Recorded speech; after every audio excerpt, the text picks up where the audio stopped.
ಈಗ ಸರಳ ಧ್ಯಾನ ಅಭ್ಯಾಸ ಮಾಡುವ ಕ್ರಮ ಹೀಗೆ.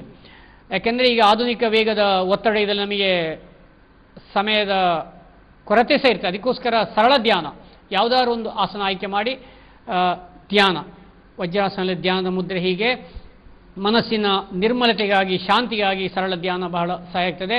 ಇದರಲ್ಲಿ ಧ್ಯಾನದ ಮುದ್ರೆ ಹೀಗೆ ಎಡಕೈ ಮೇಲೆ ಬಲಕೈ. ಧ್ಯಾನ ಎಂಬ ಶಬ್ದ ಲ್ಯಾಟಿನ್ ಭಾಷೆಯ ಮೆಡಿರೈ ಶಾಂತಿ. ಧ್ಯಾನ ಎಂದರೆ ನಿರಂತರವಾದ ಪ್ರಯತ್ನರಹಿತವಾದ ಒಂದೇ ವಸ್ತುವಿನ ವಿಷಯದ ಯೋಚನೆಯ ಪ್ರವಾಹವೇ ಧ್ಯಾನ. ಮನಸ್ಸನ್ನು ಒಂದೆಡೆ ಒಂದೇ ವಿಷಯದಲ್ಲಿ ಕೇಂದ್ರೀಕರಿಸುವುದೇ ಧ್ಯಾನ. ಇದರಲ್ಲಿ ಆರಂಭದಲ್ಲಿ ಈ ರೀತಿ ಬೆನ್ನು ಕುತ್ತಿಗೆ ಮಾಡಿ ದೇಹ ಸಡಿಲಗೊಳಿಸಿ ಮನಸ್ಸಿನಿಂದ ಸ್ವಲ್ಪ ಹೊತ್ತು ಉಸಿರಾಟವನ್ನೇ ಗಮನಿಸಬೇಕು. ಯಾವುದೇ ರೀತಿಯ ಯೋಚನೆಯನ್ನು ಮಾಡದೆ ಉಸಿರನ್ನೇ ಪೂರ್ತಿಯಾಗಿ ಗಮನಿಸಬೇಕು. ಮನಸ್ಸಿನಿಂದ ಸಾಮಾನ್ಯ ಉಸಿರಾಟವನ್ನೇ ಸ್ವಲ್ಪ ಹೊತ್ತು ಗಮನಿಸಬೇಕು. ಆವಾಗ ಮನಸ್ಸು ಚಂಚಲತೆ ನಿವಾರಣೆಯಾಗಿ ಮನಸ್ಸಿಗೆ ಆಳ ವಿಶ್ರಾಂತಿ ದೊರೆಯುತ್ತದೆ, ಮನಸ್ಸು ಪರಿಶುದ್ಧವಾಗ್ತದೆ, ನಿರ್ಮಲಗೊಳ್ಳುತ್ತದೆ, ಮನಸ್ಸು ಅರಳುತ್ತದೆ. ಹೇಗೆ ಇಲೆಕ್ಟ್ರಿಕ್ ದೀಪದಲ್ಲಿ ವಿದ್ಯುತ್ ಹರಿಯುವಾಗ ತಂತಿಗಳು ಬೆಳಗುತ್ತವೆ, ಹಾಗೆ ಯೋಗಿಯ ಮನಸ್ಸು ಬೆಳಗುತ್ತದೆ. ಸಹಜ ಸ್ಥಿತಿಯಾದ ಆನಂದ ಸ್ವರೂಪವನ್ನು ಪಡೆಯಲು ಈ ಸರಳ ಧ್ಯಾನ ಬಹಳ ಸಹಕಾರಿಯಾಗ್ತದೆ. ಧ್ಯಾನ ಮಾಡುವ ಮುಂಚೆ ಧಾರಣ ಮಾಡಬೇಕು. ಇದು ಅಷ್ಟಾಂಗ ಯೋಗದ 7ನೇ ಮೆಟ್ಟಿಲೆ ಧ್ಯಾನ.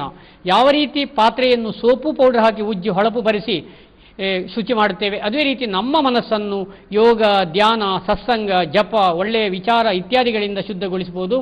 ನಾವು ಹೇಳಿದಂತೆ ನಮ್ಮ ಮನಸ್ಸು ಕೇಳಬೇಕು. ಅದಕ್ಕೋಸ್ಕರ ಇಂತಹ ಸರಳ ಧ್ಯಾನ. ಮನ ಏವ ಮನುಷ್ಯಾಣಾಂ ಕಾರಣಂ ಬಂಧ ಮೋಕ್ಷಯೋ.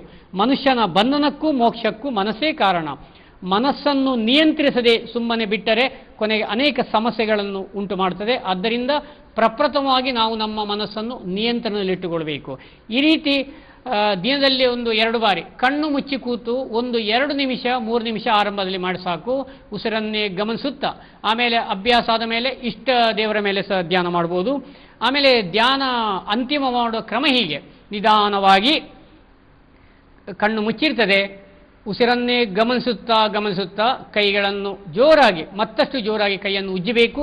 ಆಮೇಲೆ ಮುಚ್ಚಿದ ಕಣ್ಣುಗಳಿಗೆ ಹಸ್ತವನ್ನು ಸ್ಪರ್ಶಿಸಿ ತೆರೆದ ಕಣ್ಣುಗಳಿಂದ ಹಸ್ತವನ್ನು ನೋಡುತ್ತಾ ಈ ರೀತಿ ನಾವು ವಿರಮಿಸಬೇಕಾಗ್ತದೆ. ಇದು ಸರಳ ಧ್ಯಾನ.